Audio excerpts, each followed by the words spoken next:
चंडीगढ़ के रहने वाले विजय भाई अपनी सवारी को धर्मशाला ड्रॉप करके घर लौट रहे थे। इसी दौरान रात 12:15 बजे हिमाचल प्रदेश के एक छोटे से शहर में एंट्री होती है।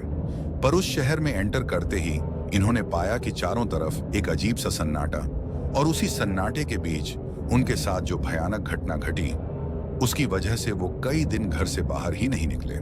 ये इतनी भयानक घटना थी कि इन्होंने टैक्सी चलाना ही छोड़ दिया। ये घटना केवल उनके साथ ही नहीं हुई, बल्कि और भी टैक्सी ड्राइवरों के साथ हुई है। विजय, जो चंडीगढ़ के रहने वाले थे, टैक्सी चालक का काम करते थे। उनका काम भी बहुत अच्छा चल रहा था। एक दिन उनको चंडीगढ़ से धर्मशाला की सवारी मिली।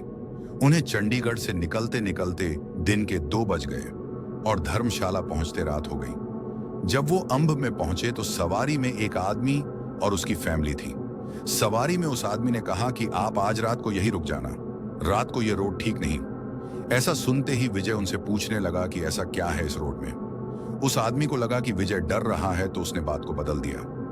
आधी रात को विजय धर्मशाला पहुंचा और अपनी सवारी को छोड़कर वापस चंडीगढ़ की तरफ निकल गया। रात के करीब 1:30 बज गए थे। जैसे ही विजय अंब में पहुंचा तो उसे एक असहज सन्नाटा महसूस हुआ। कुछ टाइम कुछ गाड़ियां भी चल रही थी, पर जब विजय पहुंचा तो वो भी नहीं थी।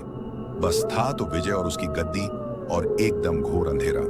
उस NH 154 में कोई स्ट्रीट लाइट भी नहीं थी और अंधेरा इतना ज्यादा कि कुछ दिखाई नहीं दे रहा था। थी तो बस गाड़ी की लाइट। विजय आगे बढ़ता जा रहा था कि तभी अचानक उसकी गाड़ी पर जैसे कोई चीज गिरने की आवाज आई। विजय ने घबराकर ब्रेक मारी और वह चीज ब्रेक लगते ही खिसक कर आगे गिर गई। विजय गाड़ी से उतरा और उतरकर क्या देखता है कि एक बकरी है जिसका सिर खुला हुआ है और वो खून ले लथपथ मरी पड़ी है, मानो किसी ने उसका सर पत्थर से कुचल दिया हो। विजय घबरा गया और जल्दी से गाड़ी में बैठकर वहां से निकल गया। आगे चलकर वो सोचने लगा कि कोई मिल जाता तो सही रहता। कुछ देर चलने के बाद आगे रोड के साइड में एक स्ट्रीट लाइट नजर आती है और उसके नीचे कोई खड़ा दिखता है और वो विजय को हाथ देता है। विजय गाड़ी को रोकता है और वो आदमी विजय से पूछता है कि चंडीगढ़ तक ले चलोगे। विजय ने हाँ बोला और किराया 2200 रुपये बताया, पर उस आदमी ने ठीक है कहा और विजय की ओर देखता रहा और पीछे बैठ गया। विजय ने उसे आगे बैठने को कहा, पर उसने कुछ नहीं कहा, तो विजय भी चल पड़ा। वह सोच रहा था, चलो कोई तो मिल गया साथ।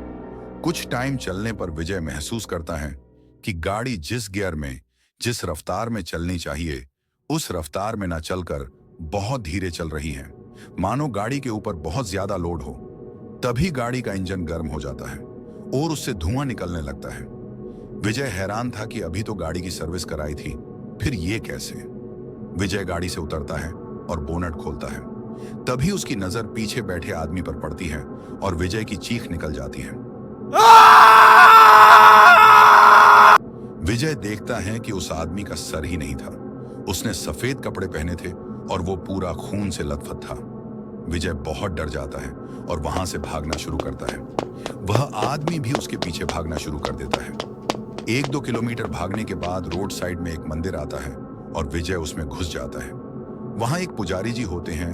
वो आवाज सुनकर जाग जाते हैं और विजय की पूरी बात सुनते हैं। विजय घबराहट के कारण ठीक से बोल भी नहीं पा रहा था, तो पुजारी उसे वहीं रुकने को कहते हैं और उसके माथे पर भस्म लगाकर गंगा जल के छींटे देते हैं। जब सुबह होती है तब पुजारी जी उसे पूरी बात बताते हैं कि कुछ टाइम पहले वही आदमी कहीं जाने के लिए रात को लिफ्ट मांग रहा था।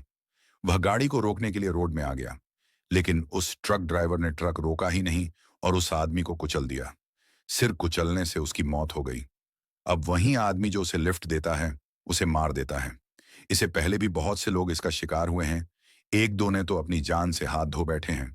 तुम्हारी किस्मत अच्छी थी जो तुम मंदिर में आ गए और यह हादसा पास में ही हुआ। सुबह होते ही दोनों गाड़ी के पास गए और पंडित जी ने गाड़ी की पूजा की और गंगा जल के छींटे दिए। विजय गाड़ी स्टार्ट करता है तो गाड़ी एकदम ठीक थी और घर की तरफ निकल जाता है। उसके बाद विजय कभी उस तरफ नहीं आता।